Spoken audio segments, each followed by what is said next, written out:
What's up, guys? Lucas still with Optimum Athletes. I'm here with Tyler Ferguson. Tyler's been with us now for coming up on 2 years, I think. About 2 years now. And one of the reasons I want to bring Tyler on the podcast was I think a common misconception is that the only thing that we really do here is velocity training. And while velocity training is a big part of what we do, it's definitely not the only thing we do. Tyler first came to us March of 18? Sounds about right, after I got released. Somewhere around there. 19.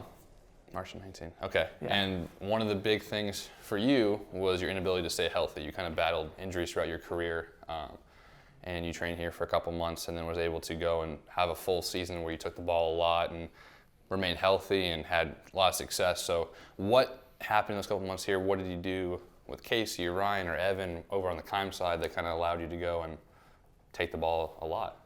Okay, so I got released in, I think it was like my fourth spring training with the Rangers. So March of 19, got released. I had an injury in 16 where I tore my lat, so I was out for most of that year, played all of 17. 18, they thought it was bicep tendonitis. It ended up being like a rotator cuff strain. So I missed on and off all of 18. And then going into 19 spring training, Vela was down, I was 90, 92.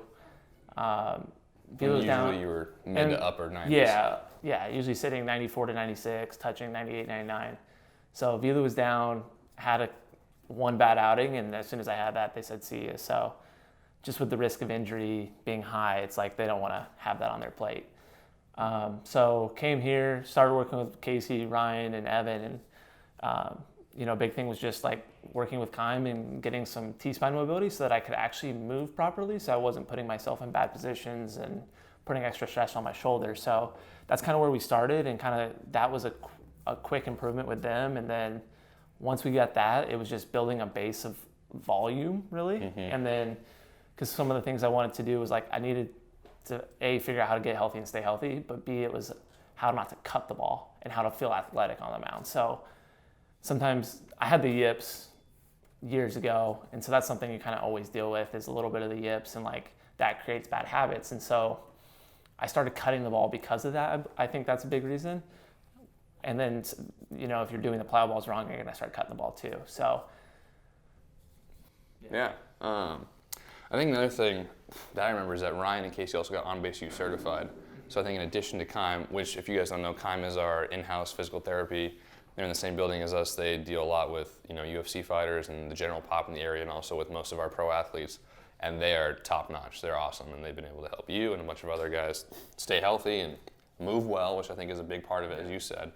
But I think didn't Ryan on-base you too, and just kind of highlight like whatever, I don't know exactly what it was, but certain movements that we needed to kind of correct to get in better positions. Yeah, it was just like, again, T-spine rotation is huge as a pitcher. If you can't move, you can't lay your arm back Definitely. right and all that. So that with a little bit of needed a little bit more forearm pronation. I lacked that, so that's why I'm kind of supinated and tend to cut the ball. Right. So yeah, that was another thing. So the goal was, how do we be athletic and how do we not cut the ball? And so we just kind of built up a lot of volume back in March, April of last year of 19. And that was just huge. That just kind of like got me some more confidence, and I started cutting the ball less. So on the Rapsodo and the slow-mo, I was spinning the ball at 75-80% efficiency, which is really bad, really bad. Definitely. It's just a gyro ball that doesn't stay up. So the result of that is like I'm throwing at 95, but I'm not getting swing and misses. And so the question kind of like was for years before Rapsodo got big was like, why?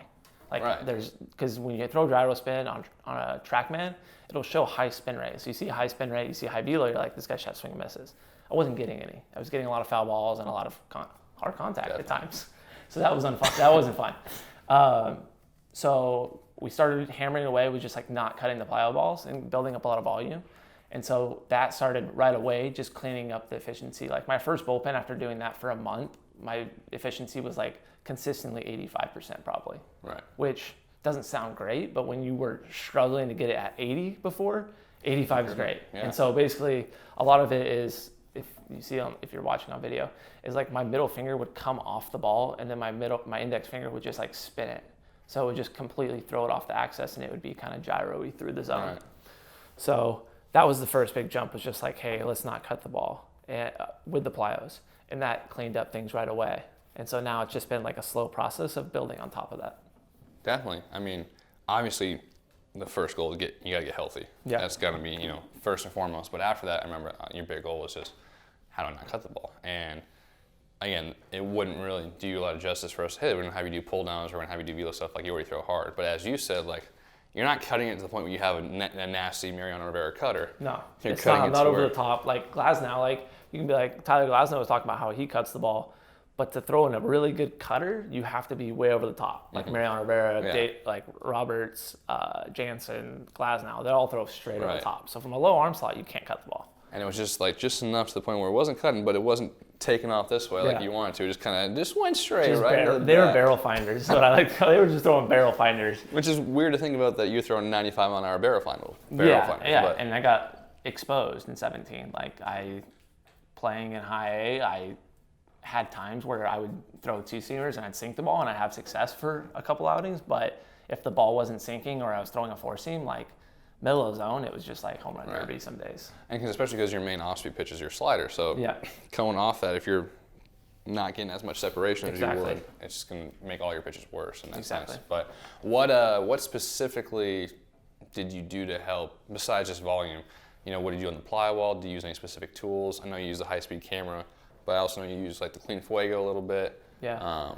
Yeah, so since then, like I would say last season, I probably pitched at like a 90% efficiency. So some days it was a little better, some days it's not as good. And like I could honestly tell day to day, like how hitters reacting, where my fastball was at. And it's not something you can make an adjustment in game per se, but it's something you can kind of just like see how hitters are reacting to your fastball. So I think I pitched about that, and then going into this next year, same thing, just kind of slowly working on it. In spring training with the Dodgers this year, I was probably around low 90s now. My bad ones were still in the 80s, but I was having a little more 92, 93s, but my vertical was only 15-ish. I was able to get some swing and misses up and away to lefties and occasionally on righties, but it wasn't quite high enough. So been using the clean fuego some, which has been great because it's just a visual feedback right away. Definitely. Like playing catch every day, you can see it because you can't always tell when you're just playing catch with a baseball. So that's been huge. Using the high-speed cameras and just seeing exactly how it's coming off, because some days, like I said, my fingers won't want to come off at the perfect time. So playing around with different grips, playing around with different cues of like pronate earlier, pronate more, throw the ball more to the arm side, just little things where I can get visual feedback right away. Because Definitely. you don't always, you feel like you're making an adjustment, but if Rapsodo is telling you no, and then you look at the video and it's saying no, well, at least you can see like, okay, I need to try a different cue, I need to try to pronate more, Well, that's why I think the Rapsodo on video is so good for like pitch-to-pitch adjustments, right? Yeah. You don't have to go back after the bullpen and be like, well, like you talk to your catcher and be like, oh, this is what's happening. You can see it in the next pitch, be like, oh, I got to change the cue or I got to change the feel because that didn't get it done. That was 82% when I'm trying to be 95 plus. Yeah, and as a game I kind of play sometimes during my bullpens. It's like, okay, I threw that one. What I think that efficiency is 94, like before it even pops up, just so I can even get more mental like feedback of like, that's what that one felt like. That's what that one felt like. Or like, I threw this one glove side, but I don't think I cut it. Did I keep it up at 94 efficiency, 95 efficiency, or was it 88? Like, and so that's like the biggest thing for the last couple of weeks is my spin efficiency's gone up a little bit, but my bad ones are in the 90s still. They're not 85s. They're not low numbers.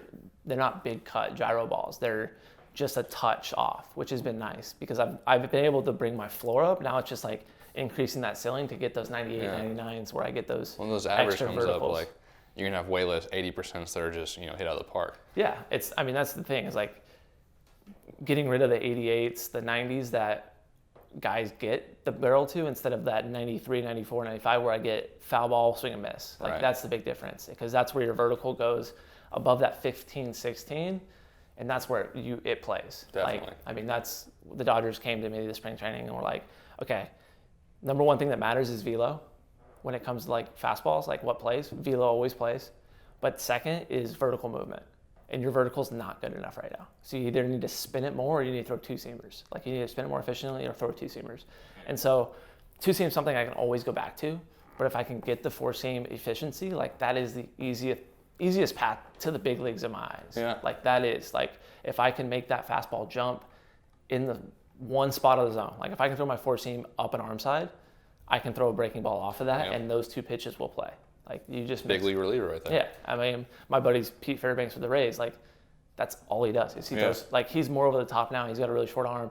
He spins it really well. He throws a four-seam at the top of the zone with a hard slider at the bottom, and they just tell him throw it 2 balls below the zone. There you go. And then kind of going back to what you were just saying a little bit ago about guessing kind of what the percent was before the Rapsodo pops up. That's got the better you get at that, the more able you're going to be able to in game be like, oh, that one didn't feel right, and actually know like, okay, I need to change something. Yeah. And make pitch-to-pitch adjustments, which is huge. But just kind of as we wrap up here, I know that first, some kids out there, whatever they're struggling with their cut, they might not have access to Rapsodo every day, and then we have the luxury here where we're able to film your plyos and film everything. But I think, correct me if I'm wrong, but another thing you used in conjunction with that was the ability to just see where the plyos were coming off the wall. Yeah. And be like, hey, if I'm doing a pivot pick and the ball comes off in front of me, I probably cut that or Absolutely. yanked it, either one. Yeah, I think putting up a target where you're throwing on the wall is huge, because that way you can base it off something. So if you go up to the wall and you put your arm out to the side, okay, that's where I'm going to throw it. My head's here. I'm going to throw it over here, though, because I'm only 5, 6, 7 feet away from the wall. So if you're throwing that ball in front of your head and it's bouncing left, then you know you're cutting it. But if you're throwing it and the ball's hitting the wall on your right-hand side, or for me, righty, and then bouncing straight back, I know I'm not cutting that ball. Directly behind that ball. I'm definitely and you not can cutting use, the ball. like, the slow-mo on iPhones is good enough to at least get a general idea of, hey, that looked pretty good. Yeah, absolutely. And I've been doing the taping or marking the plyo balls on occasion, just because even though sometimes on the phone it will look like I'm behind it and I'm decent, but once you put that line on it, it's even harder to keep it like... It's really easy to see. It really shows you how efficient it is, because it may look decent out of your hand, but the plyos just come out funny sometimes 100%. Where it's not actually efficient. I know, obviously, the Clean Fuego has been helpful for you. Something I use as a kid is hockey pucks. It's a little cheaper, but Clean Fuego obviously has got the laces on there. It's probably a little better, but if you can't get your hands on those, see if you can get a hockey puck. Any final thoughts or any tips for guys trying to get rid of their cut on their fastball? Just pay attention to it. I mean, that's the thing, is like, you can go through the motions of throwing plyo balls every day, and if you're not paying attention, you're just going through the motions of just throwing it against the wall and not actually focused on what you're doing, then you're just going to put yourself behind. You're going to ingrain habits that are so much harder to break out of. At 27 and cutting balls for years, like the ability, it's a lot harder for me to make a change than it is for someone that's 18, 19, 20 and cutting the ball. Like, I mean, especially if you're throwing plyos every day, you're throwing, 30, 40 reps, and you go play catch, another 30, 40 reps. Like, there's so many reps accumulating. Yeah, so the more you can focus on those reps and make those quality, the easier it is going to be to make, be good, have quality pitches on the mound. It all adds up. So that's the biggest thing, is just pay attention to what you're doing and have a plan. Yes, sir. Well, Ferg, thank you. Appreciate you coming on. Yep. We'll do another one soon. Sounds good. Peace out, everyone at home. Thanks for listening.